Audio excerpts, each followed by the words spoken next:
Yo, welcome to the Women's Basketball Lounge podcast. Grab a drink, grab a cigar, grab whatever your festivities are, and let's go.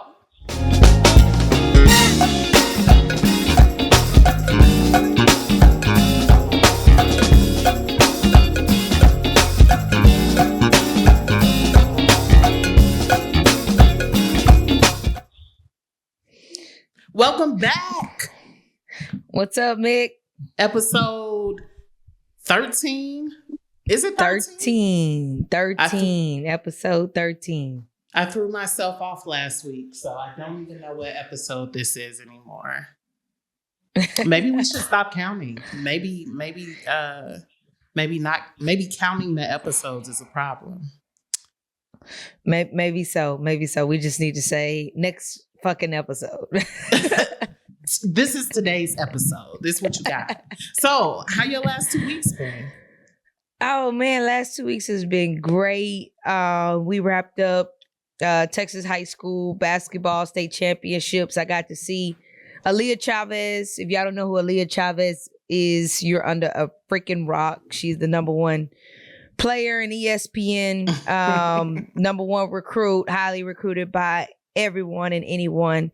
She's making her decision March 25th, and she won the championship, the Texas UIL state championship for her Division 5A this year. And it was so beautiful for her to get that because she said no one said she could do it. So I just been enjoying high school basketball wrap up and just, watching the great players finish their last season. I got to watch her last high school game. So it was great. I just got back from San Antonio. So I just been on a high. What about you? Nice. Oh man, lots of life changes over the past 2 weeks. But yeah, I got to do some time at Kim Whitley's show. And what else did I do?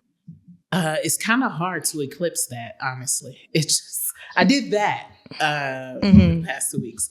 But no, just a lot of life changes and been doing a whole lot of writing and developing scripts for TV. So I'm excited about that. Excited about some new things that I'll get to share with you guys soon. But for now, I'm more excited to introduce you to today's guest, a comedian who's been doing it way longer than I have, but has shown me love as a person he don't even really know. So I kind of vibe with that. But also, this dude is really interesting because he also has an extensive sports background. So I'm going to introduce to you guys Wavy Maguire. What up, y'all? What up? Yay! Welcome to the show. What's up, Wavy? What's going on? And listen, don't downplay that opportunity you had with Kim Whitley at the Jimmy Kimmel Comedy Club. Man. Like you just like, yeah, I just had a show and I opened up. No, you have to downplay it at all. Yeah, you did. I'm listening to you and I was like, no, come on. Like I did the Jimmy Kimmel Comedy Club, which was, I think, one of the best clubs in Vegas. It is. And so I opened up for Tony. I host for Tony Rock, and we did the Jimmy Kimmel Comedy Club, which was a big deal. And what was interesting about it is Chris Tucker came in and did a guest spot. So me introducing Chris Tucker, that's great. to play that night, which was really, really dope. That's crazy. And had the opportunity to open up and host for Lunel, because Lunel does her residency there at the club. And actually the reason Kim was there was because Lunel was taking a break. And so Kim Whitley filled in for Lunel for 6 weeks. And yeah, the stars aligned. And yes, it is one of the best comedy clubs, if not arguably the best comedy club in Vegas. Right. Not an easy stage to get on. So I'm definitely not trying to downplay it at all. I'm just like, that's why I'm like, I you did so that. Cool about it. That's actually the thing I did. I could keep saying that over and over again. So, but even besides that, I mean, Kim has been so great to me and just like, man, just super open and yeah. So can't say enough about her as a person and as a comedian, like just being able to watch her perform. And because I'm a student of the craft, was insane. Like just seeing, from the first week to the last week, being able to study that. Yeah. Right. So that's dope. Congratulations. Give yourself a round of give yourself a round of applause for no, that. we ain't doing that. We ain't giving myself a round of applause today. But yeah, I got y'all. So that said, I was thinking about like, do I want to talk to him about comedy first, or do I want to talk about sports management and coaching first? And what I like is that there can be so much connection between the two. So I think I want to talk about comedy first because we started there. Tell me about like your journey into comedy and that first time you decided you wanted to make people laugh full time. Because I saw in your bio, that wasn't always the way you made a living. You know what I mean? So talk to me a little bit about that journey. So I started out doing improv with Cypher Sounds. Taking I mean, I've always had the knack for making people laugh. Family members, doing the family barbecues or just the family gatherings. Of course, all the guys in the neighborhood, always snapping, making fun of people. And I think one day me and my boys were hanging out and I was telling a story about traveling to Virginia, right? And we all know, like, for people leaving from Brooklyn to go to Virginia, it's like an 8-hour. But I made it seem like it only took me like 3.5 hours to get there. And the way I told the story had everyone laughing. And my boy was like, yo, you should do like some improv. And he introduced me to Cypher. And Cypher had like a couple of classes. I took these classes, performed at the UBC, which was really, really interesting because, I mean, improv, just coming off things off the top of the head, I had that knack, just, doing the bullshit. Oh, I'm sorry. Can I curse? Or Hell none? Yeah. Okay, I didn't mean, but, just doing it, just doing all of the crazy stuff in the street and just making people laugh and just creating these stories allowed me to develop, just understanding how comedy works. My boy introduced me to another comic who was doing these open mics at The Stand, which is a small comedy club at the time on 23rd Street, and they would have these open mics. And I would just go to these open mics and just ramble on and on. It didn't have any type of structure at all. It was just talking, just rambling on, right? I didn't know anything about how to put jokes together. I mean, I've always wanted to do comedy, but didn't know the steps to get there until, my boy introduced me to one person, he introduced me to another, and that's how things started to connect. A friend of mine introduced me to Tony Rock, and this was like back in 2015, and had the opportunity to sit down with Tony for him to just talk about comedy, right? And it was just more of, what avenues I need to go, the consistent writing, just continue to write, get a notebook, just write things out, write the whole joke out, kind of read it over, figure it out. And, speaking to him for like a year via text and on the phone, he started his tour in 2016 and invited me to come to the show, came to the show. He gave me time on stage, which was like a shocker because I was scared. Like, as soon as he said that, I was like, oh, really? Like, that's when I knew it was like real, and I pretty much, after that, I've been on the road with him ever since.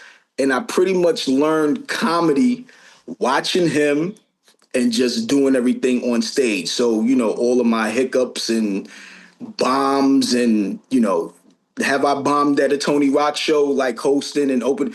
Yes, I have. You know what I mean? And that's the learning process, right? So I took those and learned from it. Like, I literally learned comedy on the road and just watching him. And here I am, almost 10 years in. Wow. And, have these opportunities come out, be performing at the Apollo Theater April 3rd. That's crazy. Yeah, Congratulations. Yeah. thank you. I did, I ran through the doing the first impressions at Chocolate Sundays. Uh, did that, got my main show booked. And, Yeah. every time I go to LA, I always have the opportunities to perform at spots like Crack 'em Up Thursdays with Nichelle Murdoch. Of course, Chocolate Sundays.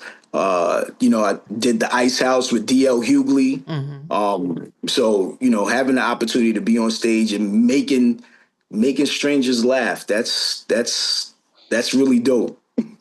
It And I've is. been having fun. It is. And I feel like we always do this when we have like sports heads on, but I don't know. I think I want to start doing this as well because this is my opportunity as well to talk to other comics and comedians. Um, we always ask, when did you fall in love with basketball? What was the moment that you fell in love with comedy? Like, cause I'm with you on I started with improv. Right. And it started like as a love of sketch. Like sketch is my first love, but I started improv to become a better sketch writer, and then took stand up with UCB and stuff like that to become a better writer, and fell in love with stand up after I got kind of that first laugh. Um, Right. Tell me, like, what was that moment for you that you fell in love with comedy, whether it was improv or stand up or whatever? I fell in love. I mean, literally fell in love with comedy.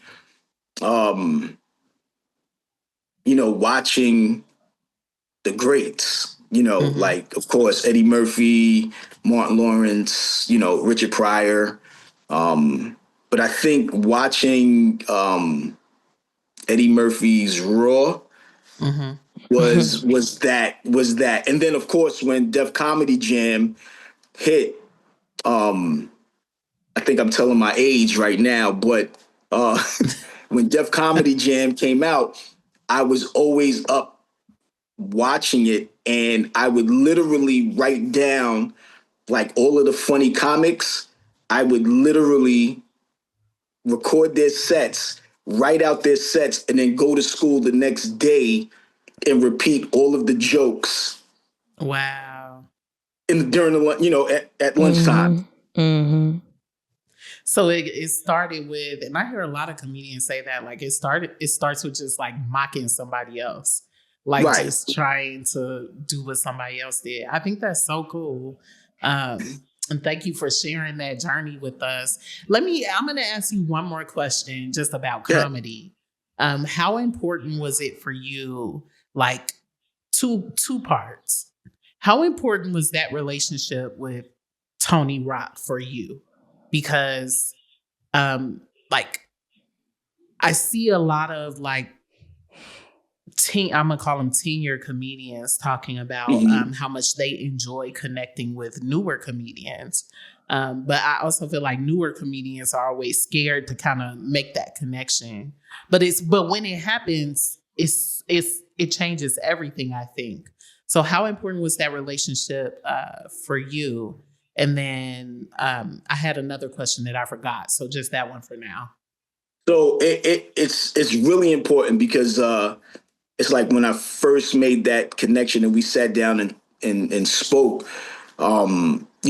Comedy wasn't the first like topic. Like I didn't go Hmm. in and was like, "Hey, how do you do this? How do you do this? How Yeah. you do this?" I think we had a more open conversation about life and just growing up in urban neighborhoods, right? And how you develop your knack on how to make people laugh, or you're telling jokes, or you're snapping on somebody, talking about somebody's mother. And I think all of that meshed in. And then the whole process of, okay, this is how I started doing comedy, and this is how everything came. So when he was, you know, me, every time he talks, I just listen because Hmm. he's always dropping some type of gem. And I'm just like, oh, okay, I see what he's doing. And I would take all of that and kind of put it into my writing, Hmm. right? Whether we could just be talking about something funny in sports, and we could take that and turn it into something funny, and I'm just like, oh, that's cool. And I would just sit there and listen, or I would write that down and then kind of dwell on it when I'm actually writing a bit out. I would follow these steps. He's always like, the who, what, where, when, and why, right? And then once you have all of that, trim out the fat. And then it's like, why did you write this particular bit? And then, usually the why would be your premise or your setup. And then you can continue to build from that once you have like that skeleton or that structure. But I mean, just to go back, the relationship is very important between us. Like he's a big brother to me, right? So I would always reach out to him when I need something like, hey, how do you do this? Or, when I have a writer's block, hey, what do you do when you get into a writer's block? Like, how do you get out of that? And then he would tell me, well, I would be my favorite comedian. And then I would write how my favorite comedian would, and then it's like, that's what would get him out of that. So, having that relationship is very important. I know a lot of, it depends on what the comic is, because you'll have comics that just want to stick around or just hang out just to be a groupie, just to be in it, instead of instead of really taking the time out, like, how can I approach this individual and ask them the right questions, right? Because then they always get the same questions or the same responses from everybody else. They just want to hang out. Hey, how do you do this? How can I get there? Instead of really asking that right question for them to just take it wherever they need to go. So, like I always try to build relationships with a lot of people that I meet, ask them a couple of questions, they give me advice, and then I just keep it moving until we run into each other again. It's like, oh, hey, I remember you, or, so. For sure. Yeah. Good stuff. All right. Now we're going to make this connection into the sports part of it. And I'm excited to talk to you about this because I'm like, just in getting into your bio, I'm like, wow, like, it's your sports background is almost extensive or more extensive than the comedy background, it feels like. So, right. So tell me about athletic media concepts and how that came about. Because I know you went to school for sports marketing, right? I read that. Right. Got your degree in sports marketing. Connect the dots for me in that sports journey. Okay. So I started out in the music industry. Yeah. Right. So I worked with Violator Management. At the time, they managed Missy Elliott, Busta Rhymes, LL Cool J, 50 Cent, right? And being in that environment, I had the outlets to meet a whole, different variety of people. At the time when, sports was actually getting into, because you always had athletes that wanted to be rappers or singers, however you want to call it. There would be agents or just representatives for these athletes that would contact the office and say, hey, I would like to set up a meeting, or can I send a demo tape? I'm working with this athlete, blah, blah, blah. And I'm like, oh, cool. So I would take all of this information and just have it, in a database. And one day I was just sitting down and I was like, well, I want to meet one of these agents or athletes and see what they're doing to see what I can do. Because I was looking to transition into doing something in sports. I just didn't know what. At the time, I was just coaching girls basketball with the AAU program, and I wanted to see how I can get into doing other things and connecting music with sports. And I reached out to an agent who was working with I forgot the player's name, but he played for, I think it was the New York Jets. And I helped him get an endorsement deal through Bob Marley Footwear, right? And I think that's when I made the connection, like, yo, I might as well be the bridge to connecting these brands with some of these athletes because I had the contacts. and they wanted to get into sports, so they had something I wanted, and I had something that they wanted, so I bridged the gap into doing that. There, I met a couple of other folks, and then end up getting an internship with David Barber, who represented Mia Hamm. And then at the time, Mia Hamm was like one of the biggest soccer players at the time. This was like what, like early '90s, like going into it. You dating yourself for real now. I know, but you know. So I was doing that part time, and I was still coaching youth basketball. I was coaching with Abyssinian, which is a non-profit in Harlem, and we've placed maybe 60 young women in various Division I, Division IIs. I had like 2 McDonald All-Americans, and then I was like, you know what? When these girls finished high school and went into college, they started working with all of the, with various agents. And I was like, well, you know what?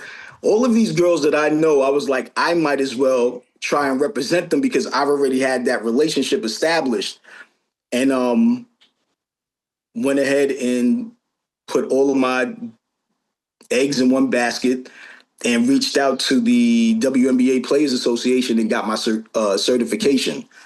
And yeah, but it was a grueling process because it's like I was learning the business at the same time as I was doing it. So of course there was always a lot of hiccups. You're doing what they like to say in corporate America, building the plane while you fly it. Which is right, but there were times when I was actually crashing, but then I was like, okay, now I know next time when I was recruiting a bunch of players coming out of college, I was like, oh, I would know what to do the next time coming around with these people players, right? That's how you learn. I was fortunate to work with a lot of players. I've had a couple of UConn players, Kalena Green. I've worked with Skylar Diggins. Here, let Kayla me tell McBride. you who you work with. Kayla McBride. Skylar was one of those. I think Skylar was one of those bigger athletes that I was like, you know what? I was going to do everything in my power to get this girl signed.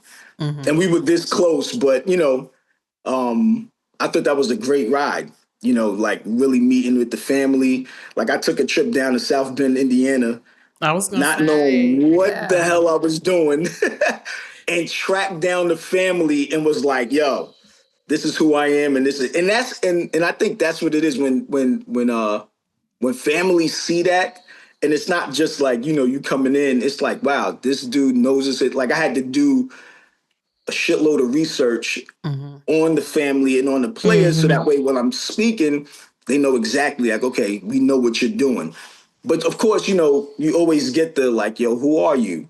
What agency are you working with? Like I was just doing it. I was just by myself. It was me and my partner. Yeah. The company started out, it was called SOI, which was a sphere of influence. And then I transitioned into doing the athletic media concepts, which is now going to change again because I'm trying to figure out, what I want to do now. Within this sports, being that now it's so broader now. Yeah. And there's so many avenues. It's like, okay, where's my niche now? I mean, you kind of stepped right into my question for you, which is like, oh, I'm sorry. What? Yeah, you stealing my thunder. I really don't appreciate you coming on my show. I'm sorry. Man. But I'm gonna let it pass. But no, like it's a great segue. Like having done so much, I'm really curious for you. Like, what's next in that arena, and is there room to connect both? Is that something you're thinking about, like connecting the comedy with the sports? I wouldn't want to connect comedy. I mean, the only thing you could do as far as connecting comedy with sports is probably doing comedy shows with athletes and kind of just teaming up with them, and something what Shaq was doing with the Shaq All Stars. What's the other forgot the other athlete that was doing comedy shows. You know what I mean? Like I Oh, would do. Marshawn Lynch. He's Yes. a football player. But yeah. You know what I mean? So Or you could doing write a something like, comedy movie if you're a writer, or comedy, or right, basketball exactly. movie, something like that. Just Right. throwing that out. So, I mean, I think having comedy and performing on stage, gives you the, I guess, how can I put it? Just the talking outlets. Like you could just, like if you could tell jokes in front of 300 people, you can sit there and talk to a family without having to be like, I don't know what I'm doing, right? Because you always have a game plan. But my thing now, what I'm trying to look at, what I want to do is do more of. So I did symposiums regarding NIL. I did like maybe about 4 of them last year, where I went to like different AAU programs and I targeted all the families and all of the players and kind of gave them like a crash course on what NIL is, how it's going to benefit the child or the player, the athlete, the family, right? And what you can do, like the steps on what you need to do in order to protect yourself, and how to set up a business in order to have your money flowing in, where it's just not, kids are just getting all of these checks and just having checks and not realizing, you got like you could get a whole bunch of tax benefits if you open up a proper LLC. How to save your money, how to create a corporation or LLC and hire family members as employees, and kind of, build and just understand what what the purposes as far as taxes and setting this stuff up. And I think kids going in and getting all this money really don't know what they're doing. And I think and of course, there's probably a lot of people out there that are probably taking advantage of it. But, for a player to understand what his worth is and how to construct and really put a business together and really run it, that's what, that's the niche that I'm looking into creating and trying to expand on more now. Nice. So we're going to do this again at the end, but just real quick, tell everybody where to find you in case somebody's looking for you, and I'm sure they will be. Oh, they can find me on Instagram or Twitter at Wavy Maguire. That's WavyMaguire. Nice. All right. I want to talk about some basketball. Let's go. We normally start with professional, but there's a lot happening in the NCAA right now. So I feel like let's hit that first. Let's talk about the Tide NCAAW Conference Championships. This is crazy. This is crazy. Like the Big 12 just had, a game decision-making conference championship between Baylor and TCU. TCU won it. So that was like a 1-game difference. The ACC had a tie against, I think, Notre Dame and NC State. Right? SEC had a tie with South Carolina and Texas. The coin flip went viral. I mean, and the closeness of everybody thought UCLA was going to win the Big Ten. And then, you got USC coming in. The Juju sauce came in and just smacked UCLA in the face. I mean, yeah. This is college basketball. This is women's basketball at its finest. Can we just have a moment for the competitiveness? Like, I don't know about y'all's March Madness bracket, but it's anybody's game at this point. You got so many ties and, 1-game decisions with conference play.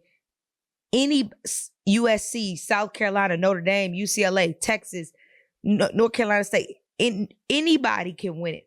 In my opinion, at this point, I don't have not one team that's just like they got it on lock. They got the state. You don't have that dominant team? Like what dominant team is there right now?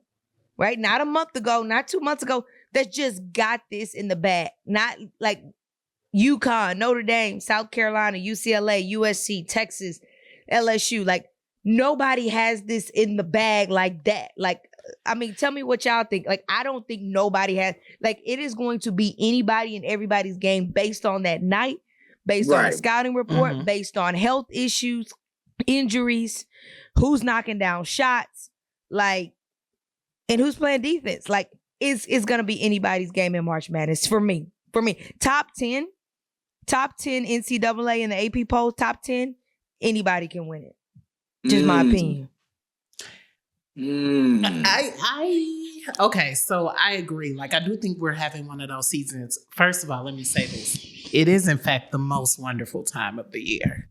There is that. But I do think, like, I wouldn't say in the bag, but here are three teams that I'm like, it's going to be one of these three. And unfortunately, South Carolina ain't in it. Ain't in that three for me. No shade to Don. I love Don Staley. Don't make that face at me. I love Don Staley.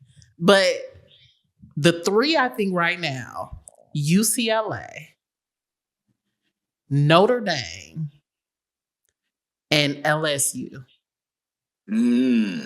I know LSU feels like an outlier. I see your face, Mimi. I see what you're doing. But you cannot underestimate the power of having a chip on your shoulder. And I think LSU wants a championship this year. Like, I think they look hungry. They want it. But then you got Notre Dame, which has been, I'm going to go ahead and say it just because it gives me a segue to talk about her. Notre Dame has been a silent assassin this year, much like Notre Dame alumni Jackie Young, who showed her black ass in Unrivaled over the past, what day was that, Friday? I can't remember. Yeah, I think Notre Dame. Notre Dame is kind of a sleeper team. Like, that's the team right now I want to root for. And not just because I'm from Indiana. Well, I'll give you my top three. I have TCU. I have UConn and Texas. Wait a minute. Let's hold up. Yeah, don't sleep. That's one of those sleepers. You got me excited. That's one of those sleepers. That's one of those sleepers. That's one of those sleepers. That's why I said you. What? Okay, tell me why TCU? Why are you picking TCU? TCU has bullets. So I was watching one of the games, and I forgot the player's name because I don't know all of the play. Like I see all of the top players that they always talk about, right? Yeah. But it's one, I think it's the guard. I forgot her name. Haley Van Lith. She is putting up numbers. Yeah. And when I say she could get to that basket, I was like, oh shit, like, yo, who is this? I be forgetting Haley Van Lith is not playing professional ball at this point. She be so in other stuff. Question for you. She's in the Big 12. She's not in the SEC. She's not in the ACC. She's not in the Big 10 where she's playing. She's in the Big 12. The Big 12 right now, let's be honest, right? The Big 12 has minimal McDonald's All-Americans, right? Like, it's like out of the Power 5 conferences, it's like the bottom of the barrel right now for girls basketball. I'm not saying for any other sports, for girls basketball. I mean, does that play a role? Are they prepared? Or is TCU, Baylor, like all those, Big 12 players, are they prepared for what's to come in March Madness? Well, you have to look at it. March Madness is different. It's not regular conference. Right. When you look at all of these teams that's always played when March Madness comes around. You always have a sleeper that comes out of nowhere, right, and dominates. Right now, that's the team that you root for to go. You want to see that type of team. In the Sweet 16 or the Elite, right, the Elite 8 or the Final Four. But even if they get Sweet 16, it's like, yo, that's a huge accomplishment from playing teams that you've never played before, right? Now, watching a couple of those players on TCU, can they match up with a lot of those other players that are in these bigger conferences? Yes. You know what I mean? I believe so. And I mean, we see it all the time. We see players come out. We see players come out of it and like, wow, I never knew about this player, and then they shine in March Madness, and it's like, wow, okay. I'll say this. I was actually I had tickets sent by the head coach. The head coach is phenomenal, by the way. He was an assistant at Oregon, right? Great guy. Coach Mark, great guy. Went to a game when he played North Carolina State. They was blowing out North Carolina State. Yes, they only lost, North Carolina State only lost by like 12 or whatever, but they were beating North Carolina State by like 20 in that game. And guess who North Carolina State just beat? Who? Notre Dame. Okay, Mick. Okay. So it's giving hater. Like, so I'm saying I'm really like, I'm so shocked and so like, you know, like, oh my gosh, you said that. I'm glad you said TCU because a lot of people count them out, but they are a sleeper for sure. So I agree with you on that. So Mimi has been on this show talking up TCU all season. Really? So, no, I have not. You have. I barely mentioned TCU. That's not true. You definitely said on this show that they are a sleeper team. And like you've been saying that. Yes. Replay. I'm like, there you go. Run the tapes.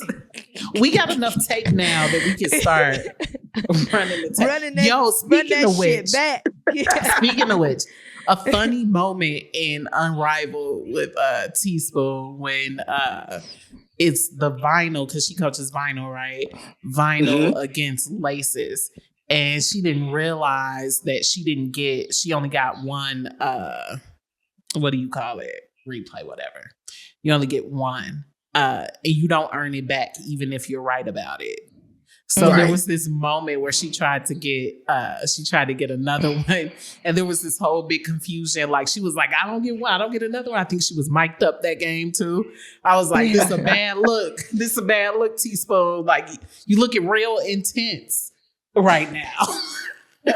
She probably did that on purpose. You know how when you have a game and you know you get fouled, but the worst foul player gets fouled and you try to sneak up to the line and act like the ref don't know. She probably was trying to take advantage of the situation. Yeah, you know? it was given that. It was given when you play. It was for me when I used to play my big brother in basketball when we were kids. He was 4 years older than me, and that motherfucker would just make up rules and shit. He would be like, "I don't get 50 seconds to shoot the basketball." Like, no, motherfucker, that ain't never been the rule. That ain't never been the rule. So it was a funny moment. But anyway, we'll get to Unrivaled in a bit. But yeah, so okay, we got some TCU fans in the house. You funny. You's funny. Well, I'm going to say none of y'all have picked who I think I've been talking about more than anything is the number one team in the nation, Texas. Okay. I mentioned Texas. He just said Texas, yeah. I just mentioned Texas. Said TCU. No, I said my top three. TCU, UConn, and Texas. Yeah. Oh, you picked two Texas teams. Okay. I messes with you. I knew I liked you, Wavy. I knew I liked you. He could come on anytime, Mick. I knew I liked you. So give me your three again, Mimi. I'm going to go Texas. I'm going to go Dawn, because you can't count her out. Okay? Texas, you can Dawn. never count Dawn out. And I'm going USC, baby. I'm going Juju, baby. Like, you can't count this. I mean, Kiki, Ariafin, like, they just got stuff gelling and clicking at the right time. It's not how you start, it's how you finish. Like, how you take down UCLA, not once, but twice. Yep. Twice. In their home gym, in your home gym, you take them down and they undefeated. And UCLA has beat everybody from South Carolina to UConn. Like, they beat everybody. And they beat them twice. Like, you cannot count them Trojans out. I'm telling you, Juju got her goddamn billboard in LA. You're not stopping her right now. Period. I hear you. But Period. do you think it's one of those situations where every once in a while there is a team that's whooping everybody, but it's one team that got their number? Like it happens on every. Who was it last year? Was it like with Vegas? What is the team that New York? New York just got Vegas number. You know what I mean? Right. I think we saw that with them against, was it Seattle too this year? Like there were a Right. couple of teams that was just like, they just got your number. These are the teams still getting whooped in games they shouldn't be getting whooped in, but they got your shit. They know they're gonna whoop your ass tonight on the court. Right. Do you think it's one of those situations where it's like it's a rival match, USC, UCLA? Do you think it's possible that it's given like, no, we just got their number, we could just beat them, or they just got our number? Man, I think it's a rival.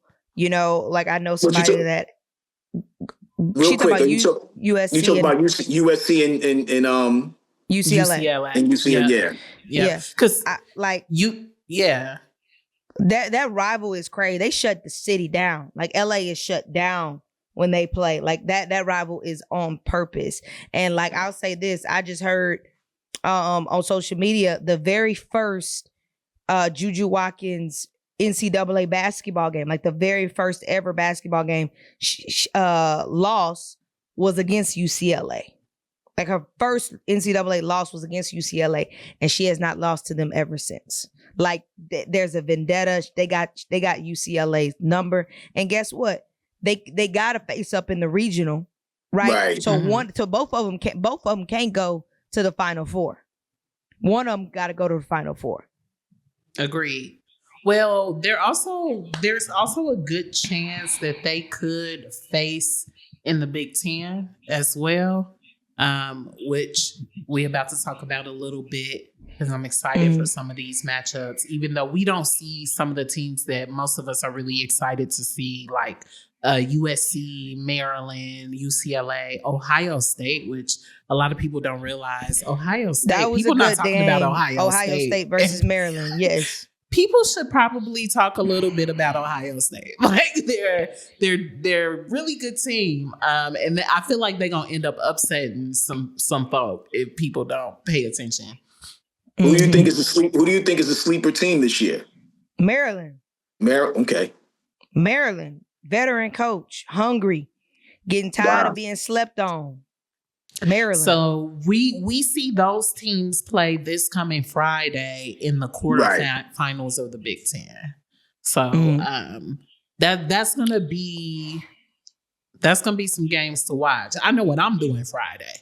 You know, I can't speak to nobody else, but I wanted to ask y'all this too. Are we taking the conference tournaments seriously? You know what I mean? Like, you kind of got, and where I'm coming from is Kim Mulkey is sitting down Flanger. You know what I'm saying? She's like, I'm going to sit my star player down and she's going to play in the tournament bracket. Like, I don't care necessarily, right, about the SEC championship, like the tournament really don't matter. Like, I'm hoping my record will give me a good place in the bracket. Like, are we kind of taking the tournament seriously, or is this just like, we're going to take it seriously, but we're not looking to get players hurt. We're looking to figure some things out and use this as pregame play for the tournament. Like, what y'all think? But you always want to win and go as far as you can in your conference tournaments, right? Because then that sets you to where you're gonna be positioned. You don't want to go in and be like, we'll just wait for our record, and then wherever we're placed, you know, what happens if you only play a couple of games and then you're placed with playing a team that's defeated you twice in the conference, and then you get knocked out again, right? Because that team is coming in hot, and you just like, oh yeah, I'm just resting my players. There's no time to rest players. You got to take this serious, right? That's why you want to win your conference championship in order to be that number one seed going in. And whatever division that they're putting you in. So you want to have that. You want to have that advantage. Don't rest your players. I think, you know, I don't like, to me, that's weird that you just want to sit your players down just to rest your players without getting them hurt, going into this conference. I think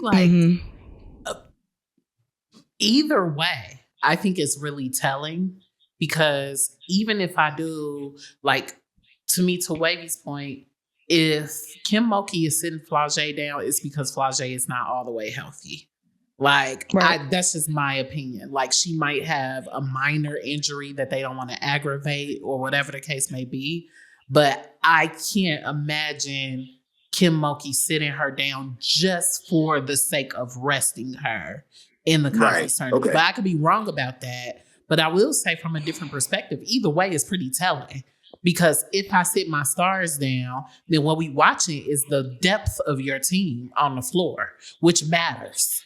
That's going to matter in a tournament anyway. It's the same way. I know this show is about basketball, but during football season, the only reason I watch preseason games is to see the depth of my team. What else we got going on? Because the stars ain't going to play. But seeing that depth is pretty telling. What can that bench accomplish without... Flau'jae is just one player. But if let's say they playing their stars sparingly, then what can we accomplish with our bench? I think that's still pretty telling and informative for what might happen in the overall. Right. Well, I had a different perspective in the sense that, last year LSU faced South Carolina in the SEC tournament championship, right? Was undefeated, everything, and LSU was supposed to get a number 1 pick. But they gave it to fucking Caitlin Clark, and they put LSU in the same bracket with Iowa, right? To where they had to play in the second or third round. So LSU was really pissed about that. Really pissed, and was like, shoot, if we would have got 4th or 5th in our SEC tournament bracket, we still would have been in the same fucking spot, because sometimes, with that tournament bracket stuff, it gets so technical and complicated. It's you can't have this person in this space because they're in the same conference, and it gets so complicated and overthought, where it's so I'm just kind of being the devil's advocate here, and trying to get into Kim Mulkey's mind of what she's doing, because she's doing something. Kim Mulkey does not do anything. She's been in the game too long. She does not do anything without knowing the end result. She didn't already thought this through several times. You know what I'm saying? So there's a reason she's sitting Flau'jae's down. There's a logic to it. You know what I'm saying? I agree. I think I think if she was totally healthy, she'd be playing. That's just my opinion. Of course. And even to piggyback off of your for the LSU in Iowa last year, you have to look. The reason why they continue to remember the year before they had bumped them, right? There you go, right? And it's that's the money. So if, Angel Reese and them bumped Caitlin Clark the year before, coming in this year, again, it's they end up losing. You know what I mean? They want to see that matchup. Look, and that matchup carried over into the pros. Right. I definitely agree. Well, we all got our top 3, so we gonna see. You gotta get into, the bracket. Do you get into the bracket play? Do you set your bracket? Okay. I do. Cool, I do. cool. Yeah, I do. Okay. Cool. Well, we gonna submit our brackets. Okay. We submit them. Okay. Maybe we should do our own bracket group. That would be cool. Yeah, we definitely should. That would be super cool. Winner gets a free shirt. So let's talk about some Unrivaled. I know we've been kind of sprinkling it in, but this week is the last week of Unrivaled regular season, and then we get into some playoffs. But I thought it would be cool. I don't know how much you've been following Unrivaled, but I thought it would be cool to just talk about some early predictions in terms of what we got going on in Unrivaled playoffs. The teams that have already clinched the spot, Lunar Owls are the number 1 seed in Unrivaled right now, which is the team that Fisher Collier plays on. And then Skylar Diggins. Yeah, Skylar Diggins, Courtney who has been Williams. phenomenal. Mhm. Phenomenal. And then I think we got Mist in already as well. So the vinyl have been looking good, by the way. But yeah, just to go through some just standings. Number 1, Lunar Owls. Number 2, the Rose. Number 3, the Vinyl. Number 4, the Mist. Number 5, the Laces. And number 6, the Phantom. So I think, question. Mm-hmm. Does the winner get a big pot or something? Right? They're playing for money, right? I think there's like a $250,000 pot, I guess, for the team, right? I know that was the pot for the one-on-ones. Oh, it was? Okay. Yeah, I'm not sure what the pot is for. No, the pot. I think the pot for the one-on-one is I think $350,000. I may be wrong. I don't know. That was just something that I just researched like earlier today, yeah, just to take a look at it. So I don't know. What? First of all, what's your overall feeling of Unrivaled? Mimi, how do you feel about it? I don't have any feelings for it because at this point, I mean, I've read about it and I have not followed up on you've this been missing some good basketball. All.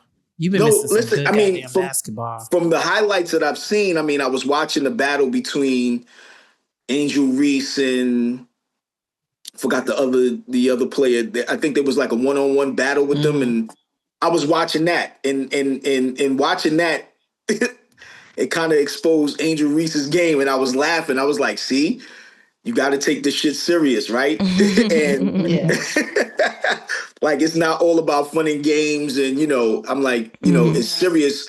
When you're playing team basketball, but playing one-on-one. That's to show you who that player really is. And, I mean, I got a chance to see that, but I haven't followed up at all. I mean, I see highlights. I don't even know what channel it plays. I mean, what channel is it showing on? Is it ESPN? TNT and True TV. Okay, got you. All right.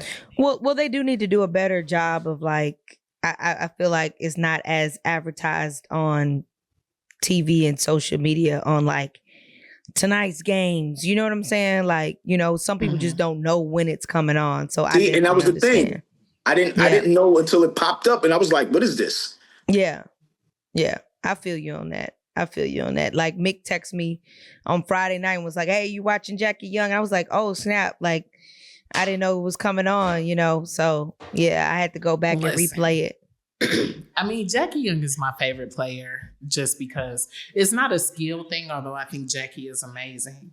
I like watching Jackie's progression. Like, I've been watching her for years since Notre Dame and just watching. She's one of the players that I see get better and better every season, even if it's just a little bit better. Right.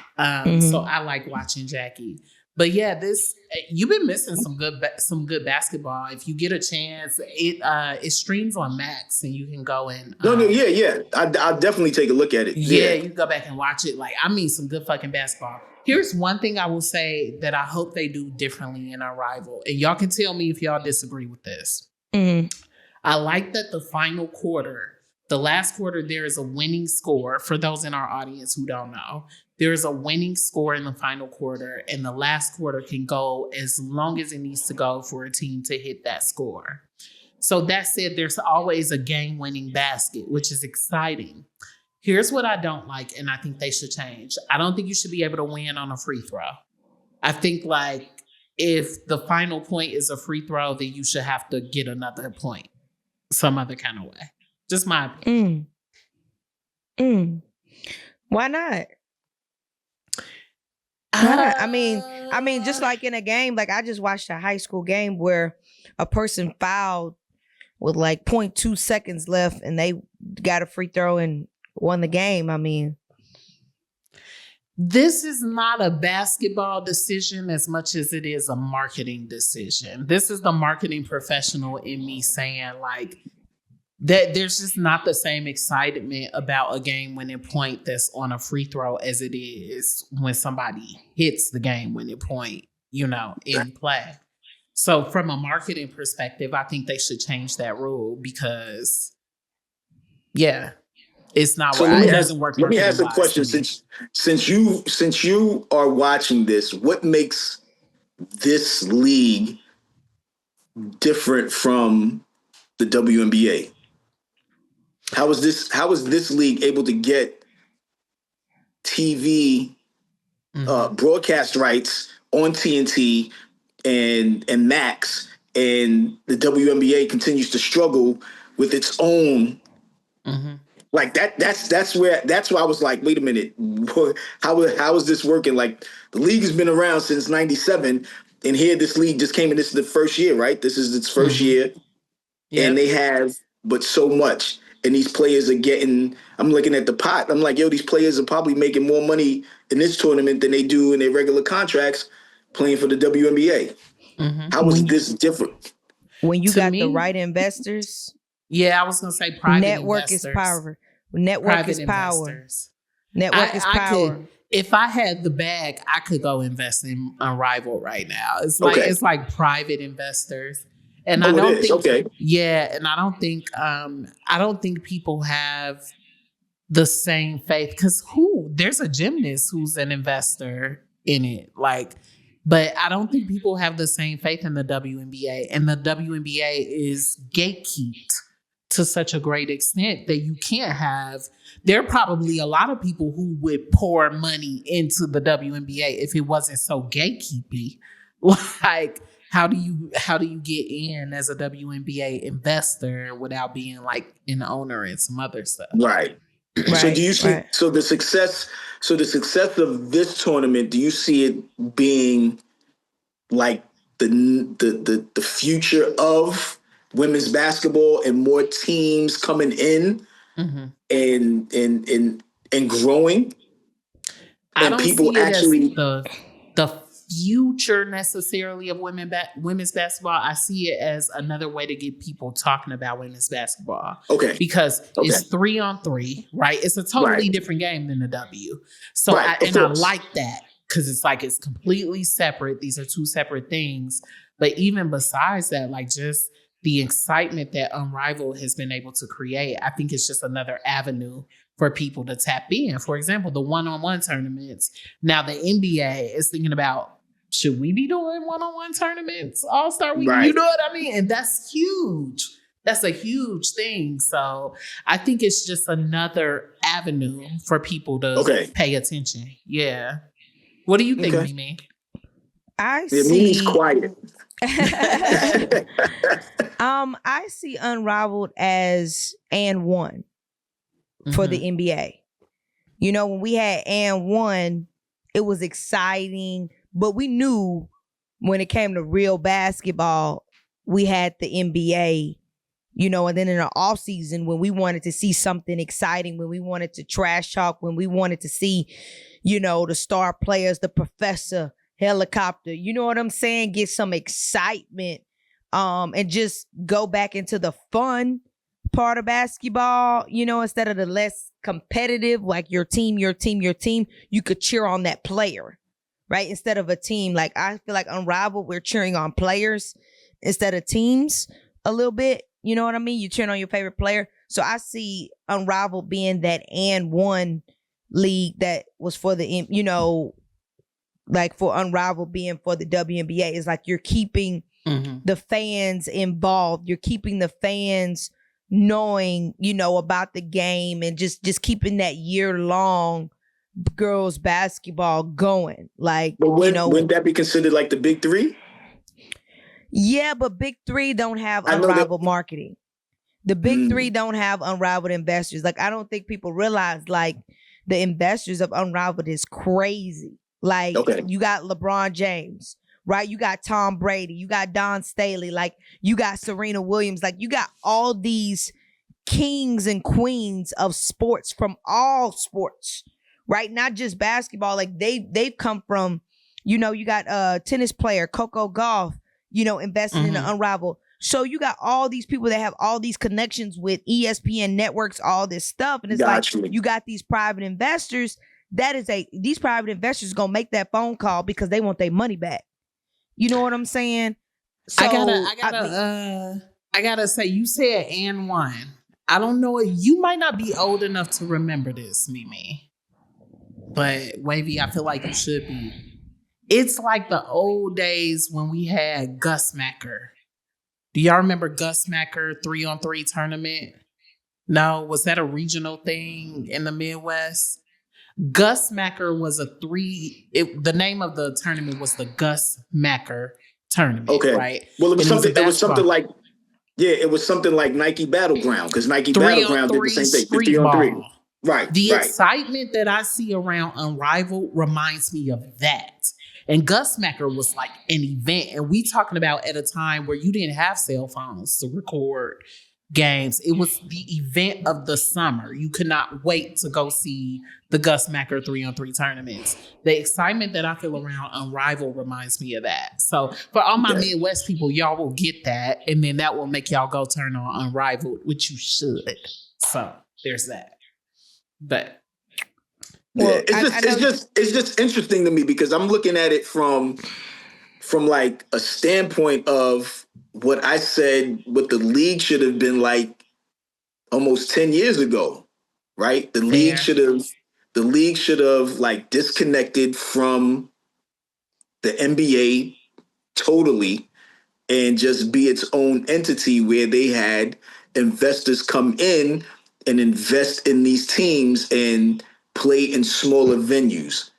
We wouldn't have a WNBA. No, you would have. Did that. No, you would have. No one would have invested 10 years ago. No one. Well, not 10 years ago. No. But this is in order for the league to survive, right? Because I mean, I look at it and I'm like, yo, is the league dying? It could look like it's dying, but then again, it's not.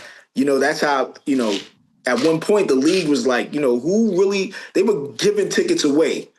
Like, here's 100 tickets for you. They gave you, Mimi, 100 tickets for you to bring your whole neighborhood to watch the game. So how are teams actually really surviving and making money, right?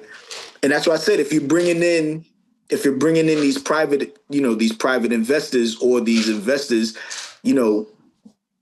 players can make the money that they can make, instead of struggling and making whatever they're making now. Look how teams are successful overseas, right?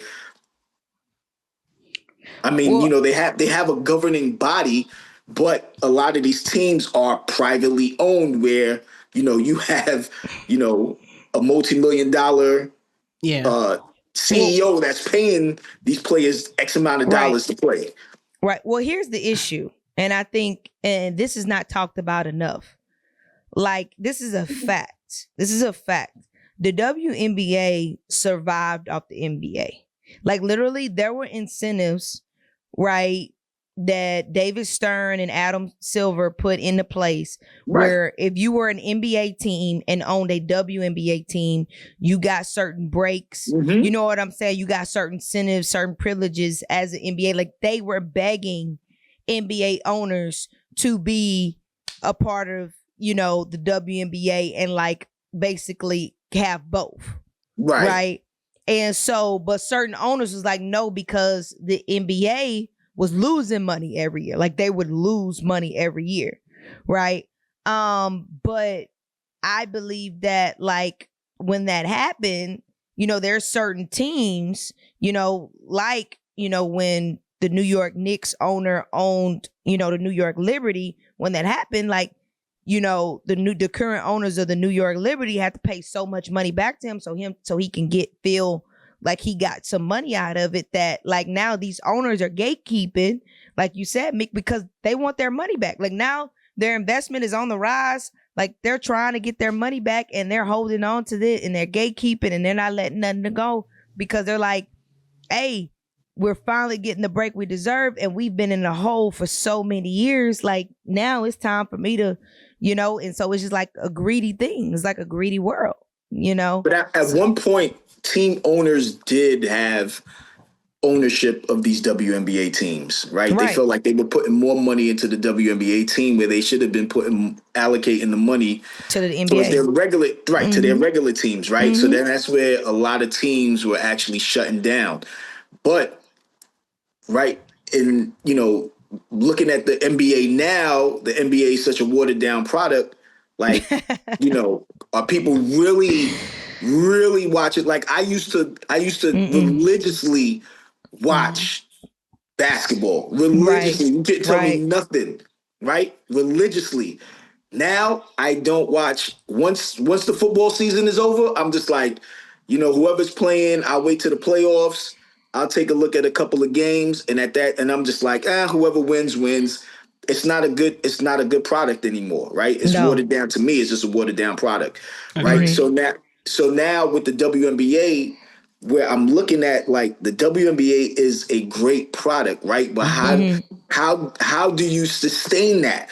And I'm looking at this league, right, that Breonna Stewart put together, and how is this league sustaining right now, where they just came in their first year, they're crushing? How can the WNBA follow that model in order to be that product, right? And that's how I look at it. Like, something has to change in order Right. for the league, in order for it to stay. I think Because it's the I used person to at the watch top in that got to WNBA. change. I used to go to WNBA games all the time. I have it, like, I sit there and I'm just like, it's just boring to me now. Right. It's Right. just Right. boring. Right. Well, Yeah. I mean, at the same time, I mean, they have, got that new contract, that TV contract. So, I mean, it's so much. Like, I think they asked Caitlin Clark's sports agent, they said, will the WNBA ever be able to pay Caitlin Clark for what she's really worth? And she was like, no. No, she'll never be paid what she is worth. I Of what mean, she it's did a lot for of the players WNBA. who will Like- never get paid what they worth. You know what I mean? I feel like here's the thing. The WNBA, right? Like, is that it's supposed to be that league of, like, this is the standard. Mhm. But because of private ownership, to me, like, there's so many huge discrepancies in quality of practice facility, quality of where they actually play, what type of show are they putting on. Now, people talk a lot of shit about Vegas. Here's one thing I can say about Vegas for, like, oh no, I did a Donald Trump thing. Did y'all see that? Here's one thing I can say. No, but here's one thing I can say about Vegas. From the beginning, Vegas has put on a show with the Aces. When you go to an Aces game, you're going to see Rick Ross performing at halftime. You're going to see Kaylani performing at halftime. Like, you're going to get a show. And I mean, it makes sense. Like, you're going to get pyrotechnics. You're going to get the things. And I can say that it's not the same across the board. And I think if the WNBA wants to, like, really go to that next level, I do think that they have to care about showmanship more across the board, not just, like, private ownership stuff, if that makes sense. Well, I think this, and I'm gonna say this. The reason Vegas does that is because who owns the Aces? That's my point. The Raiders owner, like, he has That's my money point, to invest and do all this. Like, these owners for the fucking thing. I mean, who am I talking about? Like, for the Phoenix Suns, like, he ain't gonna do that. That's You know what I'm exactly my saying? point. I think the So, W and then has Tom to Brady- step in and say, put some type of standard of, like, this is how we run a show. Mhm. You know what I mean? In order to make that. But yeah, So now I'm sure becomes more. So you're saying now it becomes more entertainment then? It has to entertainment be. based. We Right. gotta stop ignoring the time we live in, right? Everybody wants to be like, no, we're here for basketball. No, we're not. Because when it's just basketball, nobody watches that shit. So let's keep it.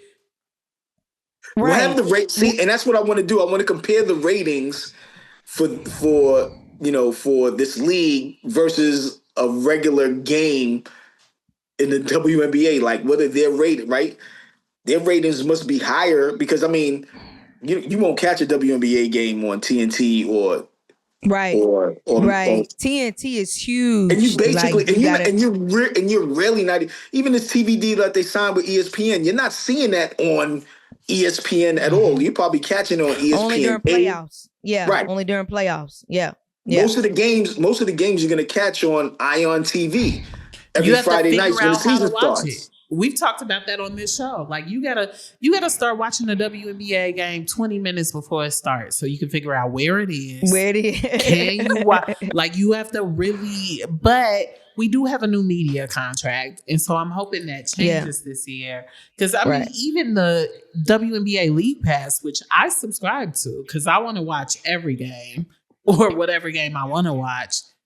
Not they was trying to bill me when the season wasn't even in. Like, what are y'all talking about right now? So I think even that can use some work. Like, even with that league pass, you still had to figure out the only way you could really watch it was like on your phone. It was very strange. Like, so that said, I know we could talk about this all day. We had a couple of more topics that we need to hit. Hold on.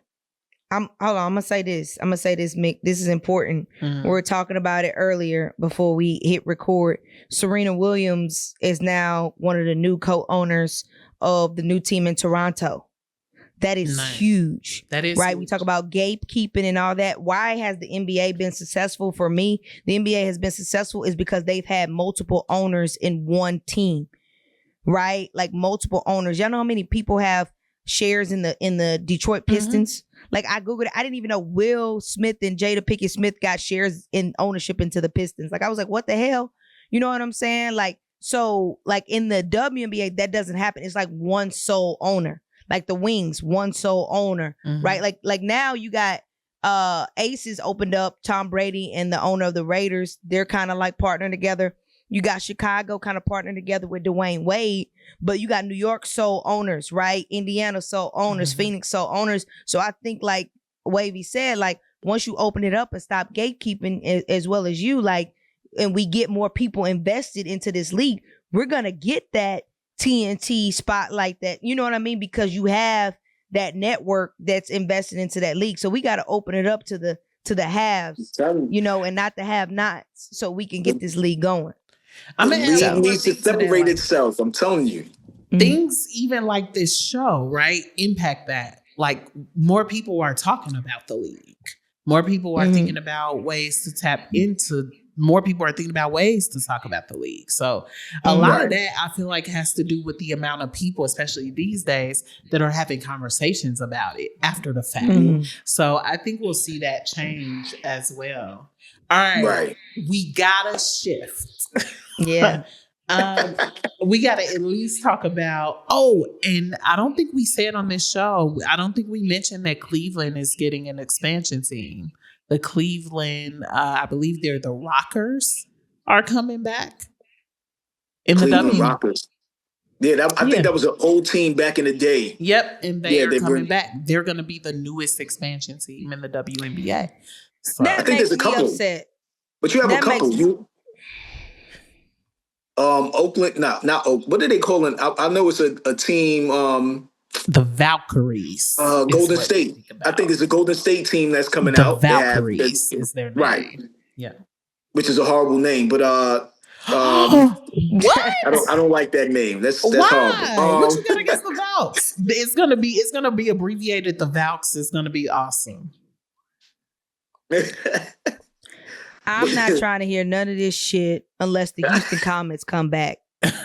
Right, all this shit. It's wild that the Cleveland Rockers that was the dynasty right there. That was the first dynasty. Shit until we boycott the fucking WNBA.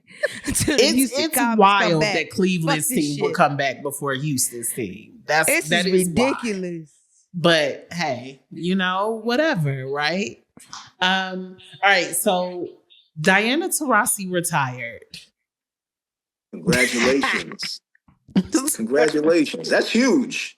That's huge. How many years did she spend in the league? 20.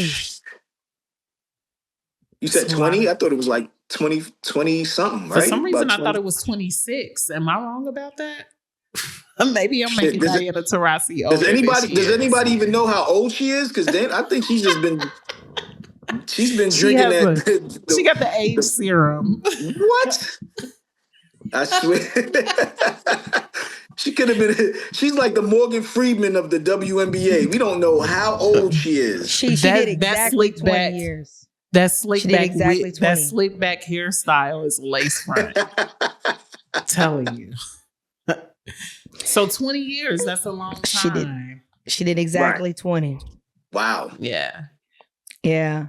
I would say, much respect. I think honestly, like after Tina Charles retired, I think the WNBA is just going to a new style of play, a new style of players. Like it's just like after Diana Taurasi has retired, I feel like out with the old, in with the new. Like Caitlin Clark's coming in, Diana Taurasi coming out. Caitlin Clark, Arike, Asia Wilson stardom, Candace Parker retiring. You know what I mean? I feel like it's just out with the old, in with the new, and just revamp and just new, But respect to them.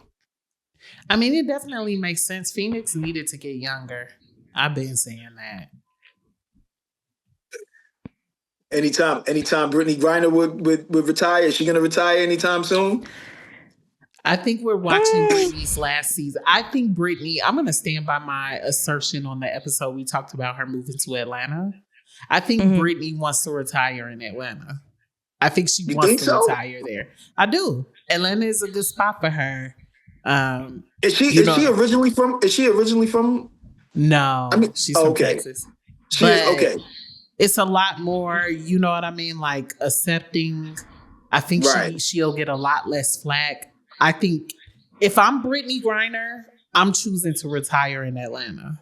Personally, I have the illest Brittany Griner story ever. We were in I forgot the tournament that we were in, and her high school team was there. Nimitz. This girl went to shoot a 3-point shot, and Brittany just came out of nowhere, snatched the ball out of the air, and then handed it to her. I was like, "Holy shit!" That's funny. But I do think, I don't know how long her contract is, but for some reason, I just have this feeling like this is her last year. I feel like we're gonna watch her play in Atlanta, and that's gonna be it. Well, she said, she was very open. She said the reason she wanted to do Unrivaled was because she wanted to prove to herself and to others that she still got it. Right? She's feeling like she needs something to prove. Like, because let's be honest, she hasn't been the same ever since she came back from Russia. She smoked too many damn cigarettes. She was out so long, cooped up, stressed out. Like, she hasn't been the same. So I feel like right now she's trying to overcome still. She's trying to prove something, that she's still Brittany Griner, she's still BG. And I think at the end of the day, she's on her last days, and I think she's going to get year-to-year contract. I mean, I love her. I played against her in high school. I'm from Texas. She's living in her last days, bro. She's living in her last days. She's on the Diana Taurasi. Like, when are you going to retire? Like, I think after this year, if she continues to play again, she's going to come off the bench. You know what I'm saying? Like, she's coming off the bench playing for Unrivaled. Like, how are you 6'8", coming off the bench? You know what I'm saying? It just shows like she's not the Bree that we know, and we love her. We love her. We don't expect that she should be. But we adore her. But at the same time, she has less than 3 years in the league. What impact does sports betting having on the W? Is it different than the impact that sports betting is having on the NBA? Are people even betting on WNBA games? I don't know nothing about. Yeah, people bet on WNBA games. They do? It's illegal in Texas. Oh yeah, that's because you live in Texas. But wait, sports betting is illegal in Texas? Period. Really? Yeah. That's why the Mavs traded Luka. You don't know about this politics. That's a whole nother episode. I heard the whole conspiracy. Yeah, I heard that whole that theory of them trying to move. So were they trying to move the team out of Dallas into Vegas? It was a threat. Or something like that? Okay. They're trying to get sports betting passed here in Texas. Got you. Okay. Right. Okay. Mark Cuban sold majority of his shares to the biggest casino family in Vegas that now owns it, and now they want to build a hotel and a casino and put the Mavs in that whole casino in Dallas. But hey, you got to go through the politics first. So that's a whole, I would assume that Dallas would be on board with that. I mean, the amount of money that everybody is making. The problem is that it's in Texas. You got to go through Austin. You got to go through Greg Abbott. Okay? Gotcha. You got to go through them Republicans that want to control everything. Got you. Okay. So what I'm thinking though is, yes, you can bet the W, you can bet player props, you can do same game parlay. You got the same betting that you have available in. Okay. Yep. Now the NCAA women's is not as, you don't have as many props as you do in the NCAA men's, but for professional ball, like it's the same. I just have this theory that sports betting might be not so great for the NBA, but wonderful for the W, because it's making people who would not pay attention to women's ball pay attention. For example, I got homeboys who bet on games and stuff. And during the one thing I noticed this last WNBA season is they were paying attention to the games because they had money on it. So like, when I'm online tweeting or live tweeting, Blue Sky now for me, but when I'm doing that live on the games, like they're chiming into the discussion, but not because they're like, I'm so interested in the game. It's because I got money saying Chelsea Gray is going to score 25 points tonight, which I think is good for the W. Definitely, I agree. Okay. What you think, Wavy? You look like you got some thoughts. I mean, sports betting it is what it is. I mean, I hate it. I feel like sports betting kind of controls the aspect of the game itself, right? For everything, whether it's football, basketball, whatever. I just feel like, the amount of money that people put into it, it kind of, changes the way the game is supposed to be played.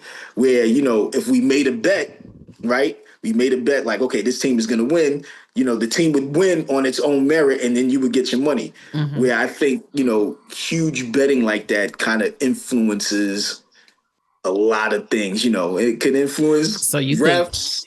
You think we got some players getting the unders because they know everybody went the overs, right? What? You know what I mean? Like, I mean, if it's good for the sport, it's good for people to make some money. But I don't bet like that. I think it's, to me, like I said, I think it just sways the game differently. It's not like you're paying attention to the game itself. It's like, you're putting that money, I got money on the game. Of course, I'm going to sit here and watch the game, right? If I put 20 grand on Brittany Griner, I expect her to come off the bench and hit. But if she's coming, if she's not doing anything, it's like, yo. Now, I will say that I do think it's messed up for the players, because I think some people take it to, like, some people bet too much money, and now you mad at a player for missing a 3-pointer. And it's like, that's crazy. Like, if you gotta be mad at a player, you betting too much money. So what I'm talking about is like in moderation. You know what I mean? Right. I think that it can be just another tool to get people to actually watch the games, because it's like casting a big net. Because to your point, like a lot of people who watch it, they're watching to check on their bets. But if you get 10 people to watch because they checking on them bets, 2 of them people are going to find themselves very interested in the game. And one of those people will watch again just because of the game. I don't know. That's how that's your theory. That's your theory? That's a cool theory. I like that. Yeah. If you can get more people to bet on the games and more people to watch the game, that's it's like casting a big net. Right. That's a good theory. I like that. I like that. Right. We got one more topic. We talking about shoes in women's basketball on the heels of Asia Wilson releasing a shoe. We had some other people release a shoe. Mimi, what we got?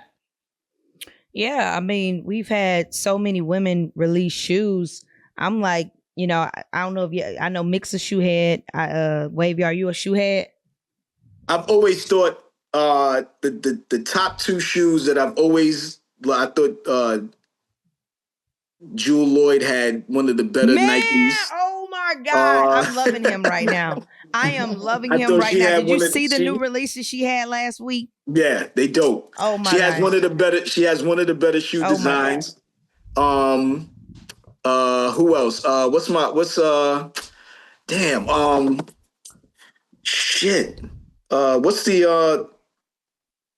Deladon? I liked her. Yeah, the ones that she released. Seen it. You never saw her sneakers? No, yeah, she released. I don't think so. Yeah. I was looking at them. I think I saw a player wearing them, and I was like, "Oh, those look cool." But Jewel Lloyd had one of the better sneaker, and I was always mad because I couldn't find my size. Oh, I bet that is a problem. That's dope. Jewel Lloyd, who's gonna be wearing a Las Vegas Aces jersey this oh season. My gosh, can you hang it up already? No. Who had the worst sneakers? Who had the worst sneakers in WNBA history? So y'all, believe it or not, there's 15 women that have had a sneaker that played in the WNBA. I'm not gonna name them all, but just to name a few, obviously Cheryl Swoop started us off, right? Then you had Dawn Staley, right? Had a shoe. Then you had Cynthia Cooper had a shoe. Then we're going into Diana Taurasi, the ugliest shoe in the universe. Then we're going into Candace Parker had a shoe. Then Sabrina had a shoe. Breanna Stewart has a shoe. Jewel Lloyd has a shoe. Now Asia Wilson has a shoe. And now we're going into NCAA players having shoes. Malaysia Wiley has a shoe. It took a minute for women's sneakers to actually blow up like that. Right. Because remember, if you look at it, Candace Parker was the one with the biggest Adidas contract out there and had the shittiest sneaker ever. Man. And nobody were buying the sneakers. Nobody were buying women's basketball. No one was buying shoes. They weren't buying shoes. Why they do CP like that? Why and they that do was the her reason, like that? Yeah.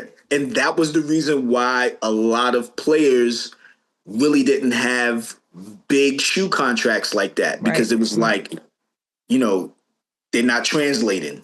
And I don't know, somewhere down the line, like it just started to blow up again. You know what I mean? And I guess, with the amount of, people like Jordan stepping in and signing players and Puma signing players. You know what I mean? I will say this. When we first talked about Asia releasing a shoe, the one thing I said on this show was like, I'm holding out as a sneakerhead because the design is never prioritized. What the fuck is wrong with me? Why am I doing the Trump things today? Oh my God. Anyway, because the design is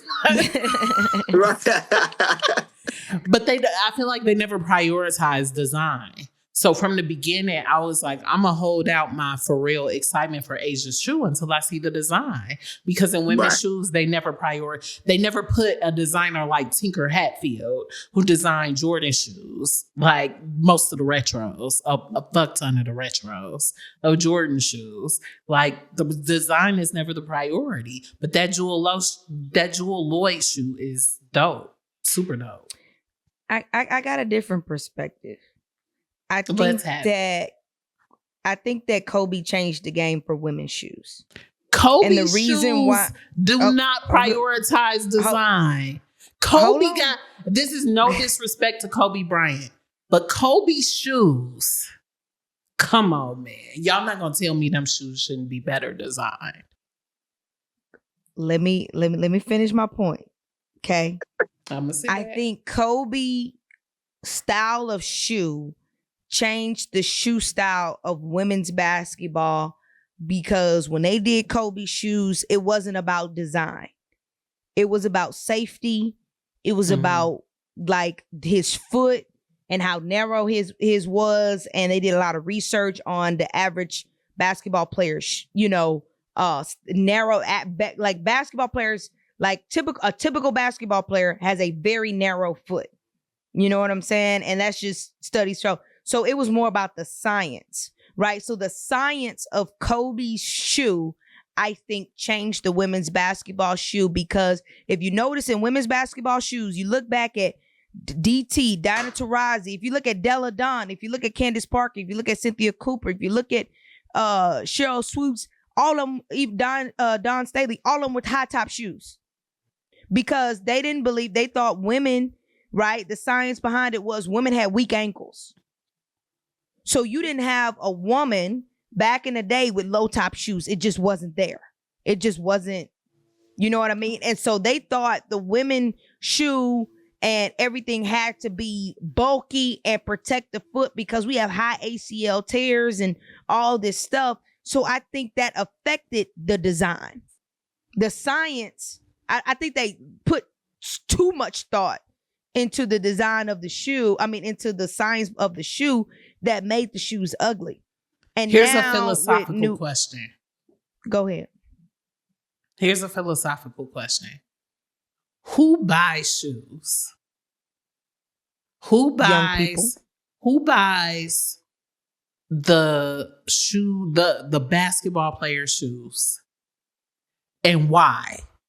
So can I tell you a basketball secret? Players buy basketball player shoes to play basketball in? Hell no. The people buying the sneakers are people wearing them for design. So that's why, to your point, like, it's to your point, Mimi, like, right, it was a mistake to focus less on design, because motherfucking basketball players they're gonna go buy whatever feels good on their feet. But that's where I gotta interrupt you and go back to Kobe. Nobody was fucking buying basketball shoes to go walk the fucking mall or go on a date with until Kobe came around. You wasn't telling me, correct it. You wasn't telling me you was wearing LeBron James shoes on a fucking date. First of all, telling me, she only owns one pair of LeBron James shoes, let's not because say LeBron Jordan. James shoes are tacky. So she only owns shoes one aren't pair. Basketball shoes. First of all, but Jordan second of all, yes, we have always worn sneakers. We may not have worn women's sneakers. Not women's basketball sneakers. What sneaker have you worn that was just like stylish? That was a basketball shoe that wasn't on the court that you wore on a fucking date besides Jordan. Jordan, if you're talking about besides Jordan, then damn. But Jordan was the only shoe, so we wasn't wearing basketball shoes like that. I got Nike. One. I got two. So here's the secret. I don't know if this secret is still. I don't know if this information is still valid, but I know one of my boys worked for Nike, and he told me that basketball sneakers wasn't Nike's top sellers. Everyone used to wear the running sneakers. Running sneakers are the top sellers. Mm-hmm. Right. All the Air Max, those are the top sellers. Right. I don't know if that's changed, or, with the exception, everyone's always buying Jordans. Everybody's always wearing Jordans.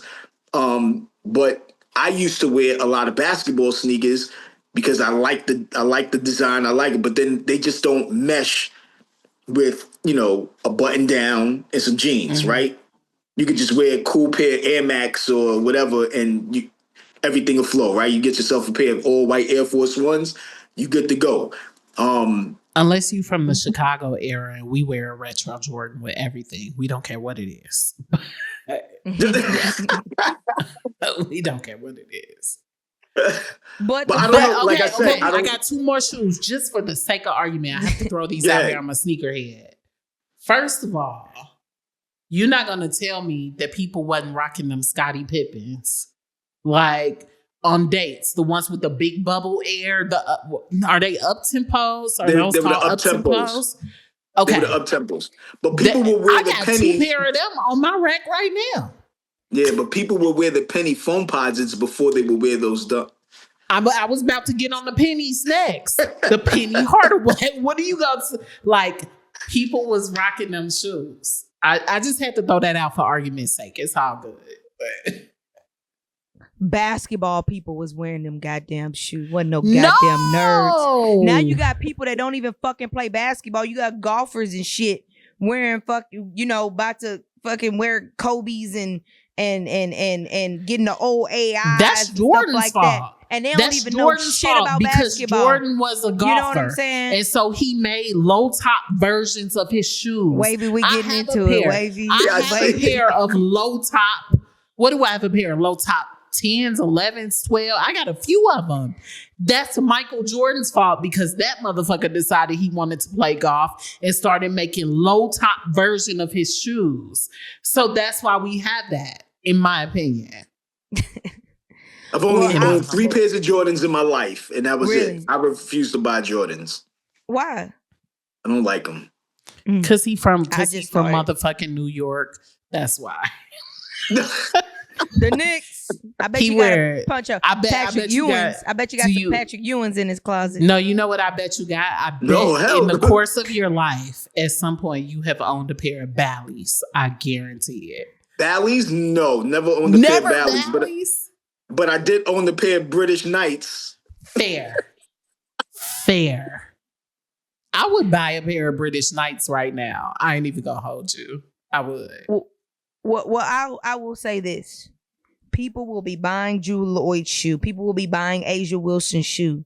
Of course. Right? People will be buying Caitlin Clark's shoe and don't even know how to fucking play basketball. We in that era, yeah. We in that era. Like, can we all agree on that? Have to look at, you have to look at who's going to buy them, and it's the younger girls that are going to go out there and spend their money to buy those sneakers because those are their favorite players.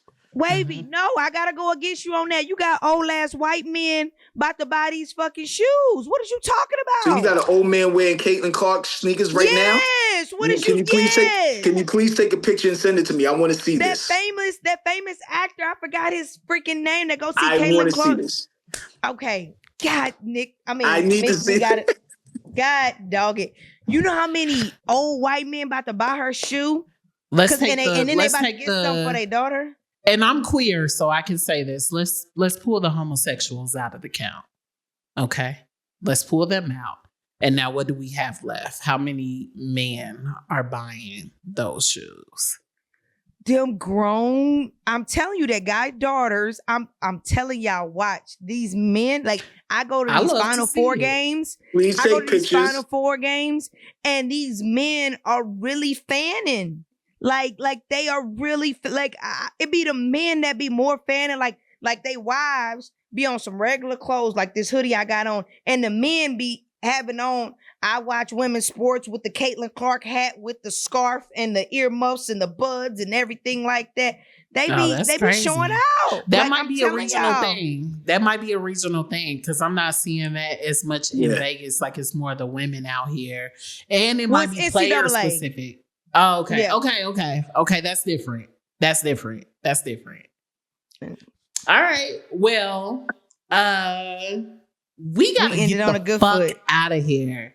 Like, we are going so low. Why you beefing with me? Why you mad at me? Don't be that way. But we what we got going on? Do we have any announcements? We're gonna live stream one of these Unrivaled playoff games. We'll let y'all know which one it is. Nice. One more time, Wavy Maguire, thank you so much for being here with us. This has been amazing. Thank you for having me. So much fun talking to you. I try to get everything condensed in like 15, 20 minutes. It's just hard. Like this is like a 2-hour show to like really go and break everything down. Yeah. Because I want to, because I know, because maybe you said you coach. I want to know, how long you've been coaching. You know what I mean? Like that. I wanted to get into that. You know what I mean? I wanted to get into your background in sports. You know what I mean? Like this is really dope. You got to come back. All right. Yes. So we'll have you back, and we gonna chat it up all the way. One more time, tell people where to find you. So you guys can find me on Instagram, Twitter, Wavy Maguire, WavyMaguire. on Twitter and IG. You could probably find me on YouTube somewhere. I don't know. But I do, but I do have some shows coming up. Of course, the Apollo, April 3rd, and probably on the road with Tony. Probably hitting up Charlotte, North Carolina, and then just clubs and stuff around the city, and that's it. Y'all go look for Wavy. Yeah, Mimi, tell people where they can find you at. You can always find me on both Twitter and Instagram, Coach J. Green. Coach J. Green. That's where you can find me. Wavy, let's follow each other. All that. Let me know when you're in Texas, and everything, so I can see if you're funny or not. So I can boo. Where exactly are you? Where are you? I'm in Dallas, but I mean, I'm. Because I'm there all the time. Really? Yeah, okay. I was there maybe about 4 months ago. I was at I did the Addison Improv. Wow. Okay. Yeah. I went there recently to go see Shantae Wayans. Oh, okay. Okay. Mm-hmm. Yeah. So, but all right. Well, I'm gonna tell people where they can find me at real quick. I'm asked for Mick on all platforms, and I'm really bad at this, but I do have some shows coming up, so I should tell y'all about it. Nice. One is this week. It's not coming up in time for this show, but this week, Wednesday, I'm at the Composers Lounge at the Phil Kotler and Friends show. And then this coming Saturday, I really need, if you in Vegas, I need you to come see me Saturday at the Comedy Sports Match Martinus tournament. My team is playing in the qualifiers. We got to be funny or we're going to be eliminated. So if you in town, if you in Vegas, that show is at 7 p.m. this coming Saturday night at Mom's Basement Theater. Come see me. All right. Nice. I'm so bad at that. Fuck, man. That shit was it was actually painful to do. Anyway, that's all we got for y'all today. Peace. Later, y'all.